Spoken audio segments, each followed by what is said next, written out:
যে কদিন প্রাণ আছে সেই কদিন বেঁচে থাকবো, যখন সময় শেষ হয়ে যাবে চলে যেতে হবে। বাট আল্লাহ কাছে সবসময় দোয়া করতাম যেন অসুস্থ হয়ে পঙ্গু হয়ে না যাই। বাসা থেকে বের হইতাম, বাসার লোকজন মনে হইতো যে এই মনে হয় শেষ দিন। আমার যেহেতু চেহারাটা একটু পরিচিত, আমরা তো স্নাইপারের এবং পুলিশের গুলির জন্য আরো বেশি টার্গেটে ছিলাম। সারা বাংলাদেশ মানে এক জায়গাতে একমত হয়ে গেছে যে Hasina must go, Delhi must go.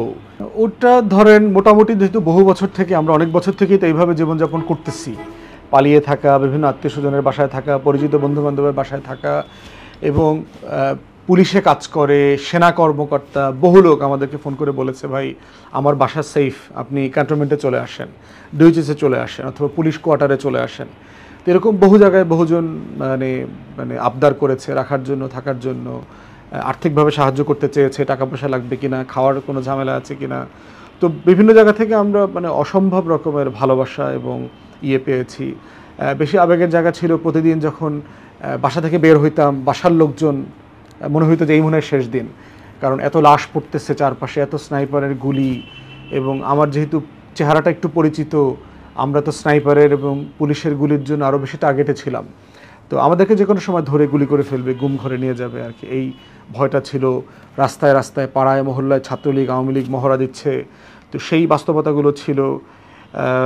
মুখ ঢাকার পরেও হচ্ছে আমার টাক, কপালটা, এরপরে কপালের দাগ টাগ, এগুলো সব মিলায়ে মানুষ আইডেন্টিফাই করে ফেলতে পারে খুব তাড়াতাড়ি। তো সেই ঝুঁকিটা ছিল। ফোন বাসায় রেখে যেতাম অনেক সময়, ফোন নিয়ে বের হইতাম না যেন ট্র্যাকিংয়ের শিকার না হই। খবর পড়তে পারছিলাম না আসলে কি হচ্ছে। তো আমরা আমাদের বিভিন্ন নেতা নেত্রী, সহকর্মীদের, ড্রাইভার এর ওরে দিয়ে 10টা পত্রিকা কিনে এনে ফোনে একটু জানতাম যে আসলে দেশে কি হচ্ছে, পত্রিকা কি হচ্ছে, বোঝার চেষ্টা করতাম আর কি। এবং 4 তারিখ ওই ঘটনাবহুল বিষয়গুলো, আপনারা 5 তারিখে যে হাসিনা পালাবে, এটা তো আসলে অনেকে অনুমান করতে পারে না। কিন্তু 3 এবং 4 তারিখ সময়টা কিভাবে কেটেছে আপনাদের, কি করেছেন, বা আপনাদের থিংটা কি ছিল যে আসলে কি হচ্ছে মানে আমরা মোটামুটি জুলাইয়ের শেষ দিকে মোটামুটি নিশ্চিত ছিলাম যে হাসিনাকে চলে যেতে হবে। এটা শুধু সময়ের ব্যবধান মাত্র।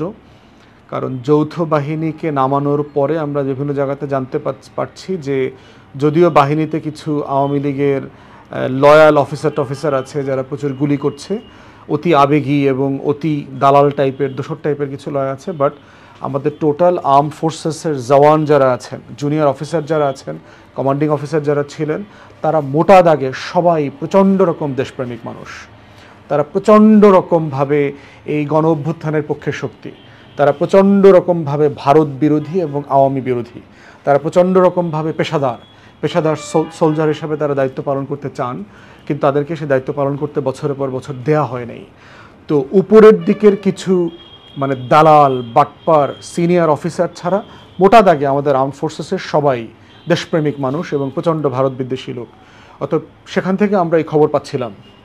অবসরপ্রাপ্ত কর্মকর্তারা যারা ছিলেন, সোলজাররা যারা ছিলেন বিভিন্ন ফোর্সেসের, তারা আমাদেরকে খবর দিচ্ছিল যে ক্যান্টনমেন্টের ভিতরে কী ধরনের আলাপ চলছে, অফিসাররা কীটা ফিল করছেন, এবং যৌথ বাহিনী যে এই হুকুমগুলো যেগুলো তামিল করছে না, এই ব্যাপারেও আর্মিতে সিনিয়র লেভেলে অনেক ক্ষোভ আছে যে আমরা হুকুম করতেছি কিন্তু ওরা মারতেছে না এরকম আর কি।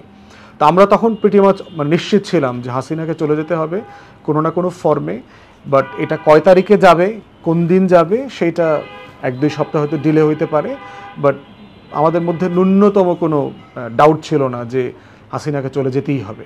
আচ্ছা, আপনি 5 তারিখ কখন কিভাবে মানে এই মুহূর্তের কথাটা শুনেছেন যে হাসিনা পালিয়েছে? আমরা টিভি দেখতেছিলাম এক জায়গাতে, যেখানে ছিলাম আপনার পলাতক, প্রচুর বৃষ্টি হচ্ছিল, আর্লি বের হইতে পারছিলাম না। এখন যারা অনেক অ্যাডভাইজার আছেন, অনেক ফ্রন্টলাইনার গণ অভ্যুত্থানের নেতারা যারা ছিলেন, তাদের সাথে কন্টিনিউ ফোনে কথা বলছি, লোকজন আসবে কিভাবে, কোথায় কি অবস্থা আছে না আছে। তো আর টিভির স্ক্রোল করতেছি 11টা 12টা 1টার দিকে কি অবস্থা। তখন তো আমরা টিভিতে দেখলাম যমুনা, বাংলা ভিশন সমত আর কয়েক টেলিভিশন, যে উত্তরা থেকে যে মিছিল আসছে, মিরপুরের যে মিছিলের ঢল, মানে সবাই শাহবাগমুখী যাচ্ছে আর কি। তো ওইটা দেখার পরেও আমরা পরিষ্কার হয়ে গেছি যে মানে এটা সিম্পলি আউট অফ কন্ট্রোল। প্রত্যেকটা পাড়ায়, মহল্লায়, কলেজে, বিশ্ববিদ্যালয়ে যে মিছিলের ঢল নেমেছিল, মানে সারা বাংলাদেশ মানে এক জায়গাতে একমত হয়ে গেছে যে Hasina must go, Delhi must go. মানে এই ব্যাপারে কোনো কম্প্রোমাইজ হবে না। এবং এইটা আমাদের জাতীয় যে সেন্টিমেন্ট, যে আমার রাষ্ট্র রাজনীতির যে সেন্টিমেন্ট, সেটাকে খুব পরিষ্কার করে দিয়েছে। আচ্ছা, এমনি ভাইয়া আপনি পাবলিক ফিগার, কিন্তু দলটা তো ছোট বা জনসমর্থন কতটুকু সেটা নিয়ে প্রশ্ন রয়েছে। কিন্তু এই আন্দোলন চলাকালীন সময় তো পালিয়ে গিয়েছে, কখনো অসহায় মনে হয়েছে কিনা যে আসলে কিভাবে সেফ হব, কে আমাকে প্রোটেক্ট করবে? এইটা খুব বেশি মনে হয়নি। আমি বিশ্বাসী মানুষ, যে কদিন প্রাণ আসছে সে কদিন বেঁচে থাকবো, যখন সময় শেষ হয়ে যাবে চলে যেতে হবে। এবার আল্লাহ কাছে সবসময় দোয়া করতাম যেন অসুস্থ হয়ে পঙ্গু হয়ে না যাই। মৃত্যু লেখা থাকলে মৃত্যু, এটা তো মৃত্যুকে আলিঙ্গন করতেই হবে। মৃত্যুর ব্যাপারে কোনো চিন্তা আমার মধ্যে কখনো কাজ করে না, ওটা নিয়ে আমার মধ্যে কোনো ভয় কাজ করে না। এবার আল্লাহ তাআলার কাছে কখনো বলি যে যেন আমাকে কখনো অসুস্থ হয়ে পঙ্গু হয়ে বাঁচতে না হয়। এটা আমি সবসময় বলেছি দোয়াতে। একটা বিষয় হচ্ছে যে আপনার উপরে আইন শৃঙ্খলা বাহিনী, ছাত্রলীগ, যুবলীগ সকলেই কিন্তু খেপা থাকাটাই অস্বাভাবিক নয়, কারণ আপনি যেভাবে বলে আসছেন। আর একটা হচ্ছে যে আপনি তারপর গ্রেপ্তার এড়াতে পেরেছেন। এই দুটো বিষয়ের ব্যাখ্যাটা আসলে কি? আর যদি মানে সরকার যদি থাকতো তাহলে আপনার কি অবস্থা হতো? সরকার টিকে গেলে সার্টেনলি গ্রেফতার বেশি দিন আর এড়ানো যেত না। এই ব্যাপারে আমি নিশ্চিত আর কি, যে সরকার যদি কোনো কারণে টিকে যেত, মানে অপশন খুব বেশি ছিল না, এদের দেশ থেকে পালাতে হইতো, তা না হলে আয়না ঘর।